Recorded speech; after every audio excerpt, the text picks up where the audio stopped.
믿음을 가지고 사는 신자들의 행실이 의롭기를 바라십니다. 왜냐하면 신자들의 행실이 의로움으로 말미암아 하나님께서 영광을 받으시기 때문인 것이죠. 그리고 또한 무엇보다도 신자들의 그 의로운 행실은 곧 신자된 자들이 하나님을 사랑하고 있다라고 하는 그 증거가 되기 때문인 것입니다. 그렇기에 신자로 살아가는 저와 여러분은 우리의 말과 행함에 있어서 늘 의롭기를 우리가 바라고 또 힘써야 하는 것입니다. 우리가 이런 면에 있어 더욱 열심을 내야 하는 이유는 우리 주님께서 우리보다도 더 간절한 마음으로 우리가 의로워지기를 바라고 계시기 때문이다 라고 할 수 있습니다. 무엇을 보고 알 수 있습니까? 하나님께서 우리에게 주신 오늘 우리가 함께 읽은 이 잠언의 말씀을 보고 우리가 알 수 있다라고 하는 것이죠. 하나님께서 우리에게 잠언의 말씀을 왜 주셨겠습니까? 믿음을 가지고 사는 신자들이 이 땅 가운데에서 하나님의 지혜로 충만하여서 하나님을 경배하며 또한 의로운 자로 살아가도록 하시기 위해 우리의 삶의 지표로서 이 잠언의 말씀을 우리에게 주셨다라고 하는 것이죠. 그런 것들을 살펴볼 때에 우리 주님은 우리 자신보다도 더 우리가 이 땅 가운데에서 의로운 행실로 살아가기를 바라고 계신다라고 하는 것을 우리가 알 수가 있는 것입니다. 따라서 신자로 부름받은 우리는 하나님을 아는 지혜로 충만하여 하나님을 영화롭게 하는 의로운 삶을 살기 위해 매일 주님의 말씀을 보고 읽고 또 묵상하는 그러한 삶을 살아내야 합니다. 말씀을 시간 내어서 읽는다는 것이 참 쉽지가 않습니다. 하루에 주어진 또 직장에서의 일과를 보내고 오다 보면 우리의 몸과 마음이 많이 지쳐 있어서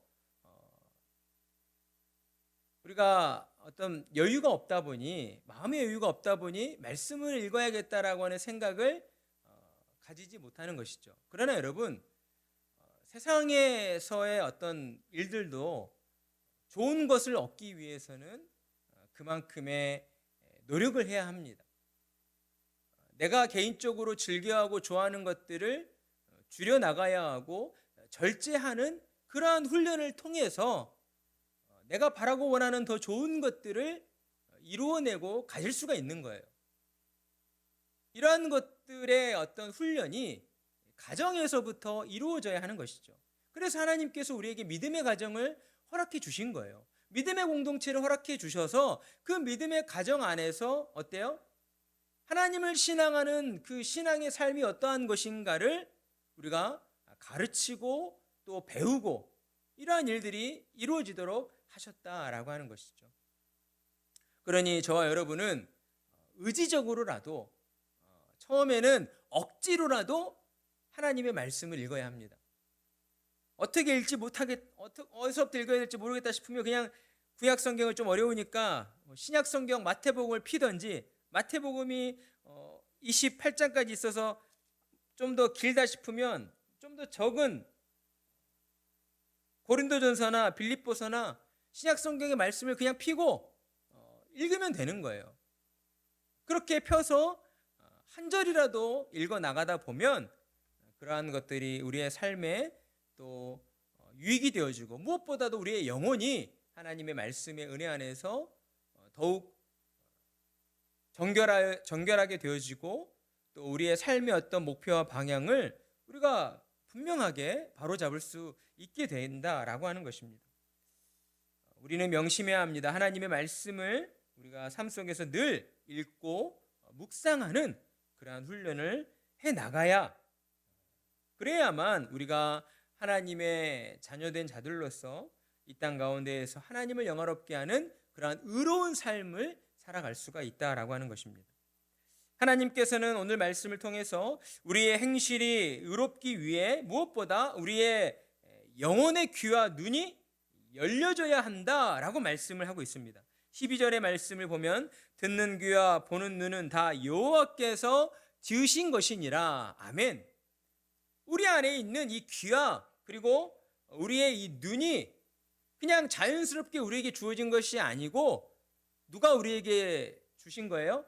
하나님이 우리에게 주셨다라고 하는 것이죠. 하나님이 지으셨다라고 말씀하고 있어요. 우리가 무언가를 만들 때에도 그 만드는 사람의 어떤 의미와 또 의도와 목적이 담겨져 있어서 무언가를 만들어내잖아요.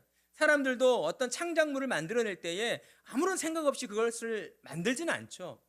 각자의 가치관과 어떤 의미를 담아서 어떤 사회 현상들을 드러내주려는 목적을 가지고 어떤 창작물들을 만들어내는 것처럼 하나님께서 우리에게 눈과 귀를 주셨을 때에는 그 의미와 또 의도하신 바가 다 있으셨다라고 하는 것을 우리에게 말씀해 주고 있는 거예요.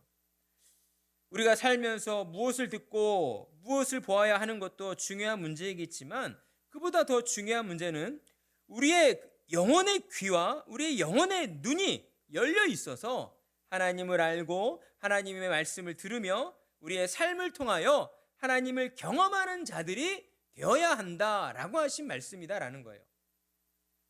여러분, 듣고 본다라고 하는 것은 어때요? 우리가 체험한다라고 하는 것이죠. 경험한다라고 하는 그런 의미가 담겨져 있잖아요. 우리의 듣는 귀와 보는 눈이 하나님께서 지으셨다라고 하신 이 말씀은 그렇기 때문에 우리가 믿음을 가지고 신앙생활을 해 나갈 때에 어때요? 단순히 우리 안에 있는 어떤 믿음으로만 끝나는 것이 아니라 그 믿음으로 말미암아 우리가 하나님을 듣고 하나님을 보는 그러한 체험적인 신앙생활을 해 나가야 한다라는 것을 우리에게 강조해 주고 있다라는 것입니다. 우리의 삶 가운데에 하나님이 경험되어지지 않고 있다라고 한다면요, 우리의 그 영혼의 어떤 건강의 상태에 있어서 조금은 문제가 있다라고 우리가 판단을 해야 하는 것입니다. 우리는 늘 삶 속에서 하나님을 의식하는 자들로 살아가야 해요. 왜 우리가 하나님을 경험하지 못합니까? 우리의 생각과 우리의 마음의 중심이 하나님께 가 있지 않기 때문에 그런 거예요. 세상을 향하여 또 더러는 우리의 가정의 일들과 자녀들의 문제들로 우리의 마음의 모든 것들이 다 채워져 있을 때에 우리는 하나님을 생각하지 않게 된다는 것이죠. 내 힘과 내 노력과 어떤 내 그 열심으로써 우리의 자녀들을 키워낼 수 있고 내 삶을 영위해 나갈 수 있다라고 하는 마음들이 우리 안에 있기 때문에 우리가 하나님을 의식하지 않게 된다라는 것입니다. 그렇게 되면 우리가 하나님을 경험하지 못하게 되는 거예요. 하나님께서 내게 베풀어 주시는 그러한 좋은 것들, 하나님께서 예비하여 주시고 하나님께서 내게 베풀어 주신 그 은혜들을 우리가 미처 깨닫지 못하는 그런 어리석음에 빠지게 된다라는 거예요. 그러니까 우리는 어때요? 늘 우리의 영혼의 귀와 우리의 영혼의 눈이 하나님을 향하여 열려 있어야 하는 것입니다. 우리 마음의 중심이 하나님께 가 있어야 한다라고 하는 거예요. 하나님을 경험하는 신앙생활을 해나가면서 우리는 오직 하나님의 은혜만이 또한 우리의 영혼을 살리고 또 우리로 말미암아 하나님을 영화롭게 해드린다라고 하는 그러한 믿음의 확신을 가지고 우리가 살아가야 하는 것입니다. 그러니 우리는 더욱 하나님의 은혜를 구하는 기도의 자리로 나아가기를 힘써야 하는 것이겠죠. 우리의 귀를 지으신 이가 들으시고 눈을 만드신 이가 보신다라고 우리에게 말씀을 하셨어요. 하나님은 우리의 모든 말과 행동을 들어주시고 또 바라봐 주시는 그러한 하나님이십니다. 하나님은 전능하신 하나님이셔요. 하나님의 존재를 얼마나 내가 가까이 느끼고 있는가에 따라서 우리의 신앙의 삶의 모습이 달라지는 것입니다. 삶 가운데에서 내 안에 감사가 사라지고 내 안에 어떤 기쁨이 사라지고 늘 걱정 근심만 가득해, 불평 불만만 가득해, 하나님이 원하시는 그런 마음일까요? 하나님은 늘 우리 곁에 계시며 우리의 목소리를 듣고 계시고 우리를 바라보고 계시는데 우리가 자녀들을 대할 때에도 그렇잖아요. 자녀들이 늘 불평 불만을 내뱉어, 늘 엄마 아빠 앞에서 짜증만 부려. 어떻게 그런 자녀가 예뻐 보입니까? 물론 내 새끼니까 사랑하지 않을 수는 없죠. 사랑하는 내 자녀이긴 하지만 예뻐 보이지는 않는다는 거예요. 부모의 마음도 예뻐 보이는 자녀에게는 더 많은 것들을 해주고 싶죠. 똑같이 사랑하지만서도 마음이 가는 자녀에게 아무래도 기울어질 수밖에 없는 것이 또 우리의 마음입니다. 하나님이 보실 때에도 그러지 않을까라고 저는 생각을 해요. 하나님께서 늘 우리에게 귀를 열고 계시고 우리를 향하여 불꽃 같은 눈동자를 이렇게 비춰주시고 계시는데 우리가 하나님을 믿지 못해. 하나님을 가까이 하는 마음이 없어. 하나님께 더 가까이 나아가고자 하는 그런 간절함이 없어. 어떤 애통함이 없어. 그러니 우리의 삶이 어때요? 하나님의 은혜를 경험하지 못하는 그러한 힘든 삶이 되어줄 수가 있게 되는 것이죠. 하나님은 우리에게 기도라고 하는 특권을 부여해 주셨습니다. 하나님 앞에 나아가 구하기만 하면 하나님이 우리의 기도를 들어주신다라고 우리에게 약속을 해주셨어요. 그러니 신앙을 가지고 사는 저와 여러분은 하나님께서 나와 함께 하시고 나의 기도에 응답해 주신다라고 하는 이 믿음의 확신을 가지고 어때요? 날마다 하나님 앞에 나아가 은혜를 구하며 기도드려야 하는 것입니다. 이어지는 13절의 말씀은 이제 게으름에 대한 잠언이죠. 하나님의 은혜로 눈과 귀가 열려있는 신자들은 게으른 자가 되어서는 안 된다라고 말씀을 하시고 있습니다. 왜냐하면 하나님께서요, 우리가 생각할 때의 게으름이라고 하는 것이 얼마나 큰 잘못이겠느냐라고 생각할 수 있을지 모르겠지만 하나님이 보실 때 이 게으름이라고 하는 것은 영적인 큰 질병이요, 영적인 큰 죄악이다라고 하는 것입니다. 그래서 우리 주님께서도 악하고 게으른 종아라고 책망하시는 그 말씀을 하시잖아요. 하나님이 우리에게 맡겨주신 것이 있다라고 하는 것이죠. 분명 하나님께서 우리에게 하나님의 뜻대로 살아가도록 하시기 위한 우리에게 능력을 주셨어요. 어떤 능력이죠? 복음의 능력이요, 우리 안에 있는 믿음인 것이죠. 하나님께서 우리에게 믿음을 주셨고 또 그 믿음으로 말미암아 하나님의 뜻대로 살아가도록 우리에게 보혜사 성령님, 헬퍼가 되시는 성령 하나님을 우리에게 보내주셨어요. 그런데 그런 우리가 어때요? 하나님의 뜻을 위해 살지 않아. 그저 우리 자신의 어떤 안위와 우리 자신의 만족과 우리 어떤 육신적인 즐거움만을 위해서 살아가고 있어요. 하나님이 보실 때에는 그러한 모습들이 악하고 게으른 종의 모습인 거예요. 그러니 우리는 하나님의 말씀 앞에서 우리 자신을 정말 세밀하게 돌아보아야 하는 것입니다. 내가 영적으로 잠들어 있지는 않은지, 하나님을 향하여 영적인 눈을 떠서 내 영적인 귀를 열어서 하나님의 말씀을 듣고 순종하면서 하나님께서 나를 통하여 어떠한 일들을 이루어 가실까에 대한 거기에 내 어떤 초점이 맞춰져 있지는 않고 그냥 세상 것을 향하여 나의 눈이 열려 있지는 않은지 우리는 늘 우리 자신을 돌아보아야 한다라고 하는 것입니다. 하나님 앞에서 악하고 게으른 종이라고 책망받지 않기 위해서는 우리는 더욱 하나님의 말씀으로 무장하여야 하는 것이고 그 말씀의 은혜 안에서 우리가 더욱 새롭게 되어지는 하나님의 은혜를 누리며 살아가야 한다라고 하는 것입니다. 하나님을 알기 전에 저와 여러분도 사실은 육신의 쾌락과 만족만을 추구하며 살던 사람이었습니다. 그러나 하나님의 은혜가 임하자 우리의 삶이 완전히 바뀌어졌어요. 육신의 쾌락과 만족보다는 그보다 더 중요하고 그보다 더 가치가 있고 그보다 더 큰 기쁨이 있는 그러한 일들이 있음을 우리가 깨닫게 된 것이죠. 이제 더 이상 우리는 세상의 인정과 칭찬을 바라며 살고 있지 않습니다. 우리가 진정 원하게 되는 것은 무엇입니까? 하나님 앞에 섰을 때에 착하고 충성된 종아 잘하였도다 라고 하시는 하나님의 칭찬을 우리가 진정으로 원하며 살아가게 되었다라고 하는 것이죠. 그러니 우리는 우리의 삶 가운데에서 늘 우리의 영적인 게으름을 우리가 늘 경계해야 되고 조심해야 하는 것입니다. 내가 마음으로는 힘들고 지쳐요. 그렇기 때문에 교회 나가는 게 좀 부담스러워요. 그럴 때 여러분 힘을 내서 억지로라도 하나님 앞으로 나가야 하는 거예요. 하나님의 말씀 앞으로 나와서 엎드려서 하나님 앞에서 그냥 울며 불며 울부짖더라도 하나님 앞에서 울부짖어야지. 사람을 향해서, 세상을 향해서 울부짖어봐야 아무런 우리에게 유익이 되질 않는 것입니다. 그리고 이제 이어지는 14절의 말씀은 사람들의 그 심리의 상태가, 사람들의 심리가 얼마나 이중적인가 하는 것에 대하여 우리에게 가르쳐 주고 있어요. 14절을 보게 되면 이렇게 말씀하고 있죠. 물건을 사는 자가 좋지 못하다 하다가 돌아간 후에는 자랑하느니라. 이게 무엇을 말씀하고 있는가? 그러니까 물건을 사러 시장에 나가서 이제 어떤 물건을 사려고 해요. 그런데 물건이 좋지 않다라고 자꾸 트집을 잡는 거예요. 한 번만 말합니까? 한 두 번, 세 번 말해요. 그런데 그걸 막상 사가지고 와서는, 돌아와서는, 집에 와서는 이제 자랑을 한다는 것이죠. 이거 좋지 않냐?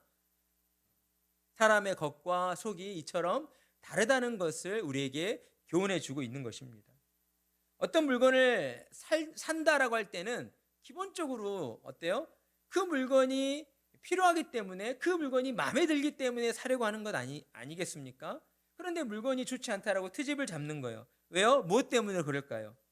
자기의 이익을 생각하기 때문인 것이죠. 물건의 흠을 잡아서 조금이라도 싸게 사고자 하는 그런 이기적인 마음, 계산적인 마음이 앞서기 때문이라는 거예요. 죄로 타락한 사람의 마음이 이처럼 이중적이고 또 자기중심적이다라고 하는 것이죠. 그 물건을 파는 사람도 이윤이 있어야 먹고 사는 것일 텐데, 사람은 늘 자기중심적으로만 생각을 하게 된다는 것이죠. 다른 사람이 얼마의 이윤을 남기든 나는 그건 상관없어. 나만 더 싸게 사면 돼. 나만 더 싸게 사면 돼. 나만 더 좋은 것을 내가 원하는 값에 얻기만 하면 돼. 이러한 마음들을 사람들이 가지고 있다는 거예요. 이게 죄로 타락한 사람의 그 부패한 본성이라는 것이죠. 그러니 사람들이 사는 세상이 결코 평안할 수가 없는 것이죠. 늘 자기의 이익을 챙기고자 하는 그러한 자기중심적인 마음 때문에 사람과 사람이 만나면 좋은 일보다는 다투게 되고 분열하게 되고 싸우게 되는 일들이 더 많이 일어나게 되는 것입니다. 그러나 하나님의 은혜로 거듭난 신자들은 이제 더 이상 자기중심적인 삶을 살아가지 않습니다. 모든 일들을 하나님 절대 중심으로 우리는 생각하고 판단하고 살아가게 되는 것이죠. 하나님께서는 신자들이 이 땅을 사는 동안에도 너무 이기적으로 자기중심적으로 살기를 원하지 않으신다라고 하는 거예요. 타인을 배려하고 돌보는 그러한 이타적인 삶을 하나님께서 정말 바라고 또한 그러한 삶을 기뻐하시는 것입니다. 그러니 신앙을 가지고 사는 저와 여러분은 우리 자신의 이익만을 생각하기보다 우리 주변에 있는 다른 사람들의 그 사람들의 이익과 또 그 사람들이 윤택하게 잘 살게 되어지는 것 또한 우리가 함께 바라고 원하는 마음으로 우리가 살아가야 하는 것입니다. 이제 15절의 말씀은 마지막으로 하나님의 절대 중심으로 사는 신자들의 변화된 가치관을 우리에게 설명해 주고 있어요. 우리 15절 말씀 함께 읽어볼까요? 시작. 세상에 금도 있고 지혜로운 입술이 더욱 귀한 보배니라. 아멘. 잠언의 이 말씀에서는 먼저 세상에는 귀한 것들이 많이 있다라고 소개하고 있어요. 뭐가 있어요? 금도 있고 진주도 많고 또 뭐 여러 가지 금은 보화들이 많이 있죠. 우리가 사는 세상에 그처럼 귀한 것들, 가치 있는 것들이 정말 많이 있습니다. 그래서 사람들은 금은 보화 이런 진주 같은 것들을 가장 가치 있고 가장 값진 것으로 여기고 그것들을 더 많이 가지려고 애를 쓰게 되는 것이죠. 그러나 하나님께서는 믿음을 가지고 사는 신자들은 세상이 귀하다 여기는 것들을 값진 것으로 여기지 아니하고 하나님을 아는 지혜를 가장 귀하고 가장 값진 것으로 여겨야 한다라고 말씀을 하고 있는 것이에요. 왜 그럴까요? 하나님을 아는 지혜가 왜 가장 값지고 가장 귀한 것이 되는 것일까?